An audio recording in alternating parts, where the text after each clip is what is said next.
کسی بھی قوم کی زوال پذیری کی علامات میں سے ایک علامت یہ ہے کہ وہ حال اور مستقبل کے جو چیلنجز ہوتے ہیں جن سے نمٹنا ہوتا ہے ان کو چھوڑ کر وہ ماضی کے کسی دفن شدہ مسئلے کو اٹھا لیتے ہیں، اسی کے اندر الجھ جاتے ہیں، اسی کے اندر اپنی توانائی اپنا وقت صرف کرتے ہیں۔ حال اور مستقبل کا جو اہم ترین چیلنج ہوتا ہے اس سے وہ اپنی توجہ ہٹا لیتے ہیں۔ یہ کسی بھی قوم کی زوال پذیری کی علامات میں سے ایک علامت ہے۔ ہمارے وطن عزیز پاکستان میں مذہبی جماعتوں اور مذہبی تنظیموں کو اگر دیکھا جائے تو سب سے بڑی مذہبی جماعت اہل سنت و جماعت ہے جو سواد اعظم ہے۔ اس سب سے بڑی سواد اعظم اہل سنت و جماعت کی صفوں میں بھی آئے روز کوئی نہ کوئی ایسا مسئلہ حال اور مستقبل کے کسی بھی احوال کے ساتھ کوئی تعلق نہیں ہوتا، بلکہ وہ قصہ ماضی ہوتا ہے، ماضی کا ایک دفن شدہ مسئلہ ہوتا ہے، لیکن اس کو اٹھایا جاتا ہے اور اسی پر پھر بحث کی جاتی ہے، اسی پر ڈیبیٹ کی جاتے ہیں، سوشل میڈیا پر ایک طوفان بپا کر دیا جاتا ہے۔ اس کے دیگر نقصانات میں سے سب سے بڑا نقصان یہ ہوتا ہے کہ وہ مسئلہ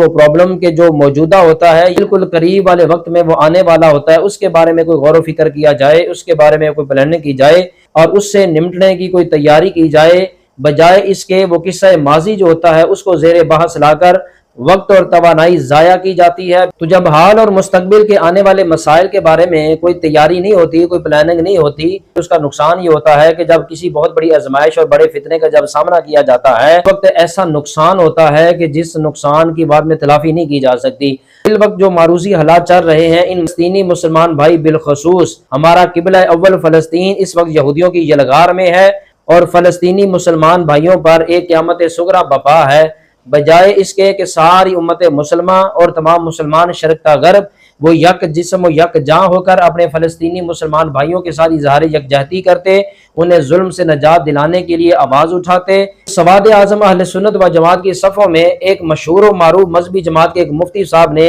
ایک ایسے فتنے کو ہوا دی، انہوں نے امیر طیبہ سید الشہداء حضرت سیدنا امیر حمزہ رضی اللہ تعالی عنہ آپ کی شہادت کے متعلق جو تاریخی حقائق و واقعات ہیں ان کی تصدیق و تکذیب کے اندر بحث چھیڑ دی ہے، اور یہ ایک ایسا لا یعنی مقصد ہے کہ جس مقصد کے اندر امت کو الجھا کر اصل مقصد سے توجہ ہٹا دی ہے۔ حضرت سیدنا امیر حمزہ رضی اللہ تعالی عنہ آپ کی شہادت کے متعلقہ یہ جو تاریخی واقعہ ہے اس کے حقائق کے ساتھ ایک چھیڑ چھاڑ کر کے ایک ایسا اضطراب امت کے اندر پیدا کر دیا ہے کہ جس کے رد میں جو گفتگو کی جا رہی ہے وہ بھی ایک دفاع اور رد عمل ہے۔ اسلام کا واضح اور دو ٹوک موقف جو ہے وہ ہمارے سامنے ہے۔ الاسلام یہدم ما کان قبل، جس نے اسلام قبول کرنے سے پہلے جو کچھ کیا اعمال و افعال کو بنیاد بنا کر تان و تشریح نہیں کی جائے گی۔ باوجود اس کے ایک مشہور مذہبی جماعت کے ایک مفتی صاحب نے حضرت سیدنا امیر حمزہ رضی اللہ تعالی عنہ آپ کی شہادت اور آپ کے کلیجہ چبائے جانے والے واقعہ کو سوشل میڈیا پر بنیاد بنا کر چوکھے جنگل کے اندر آگ پھیلانے والا کام کیا ہے۔ اس وقت پوری امت مسلمہ کا جو مجموعی معاملہ ہے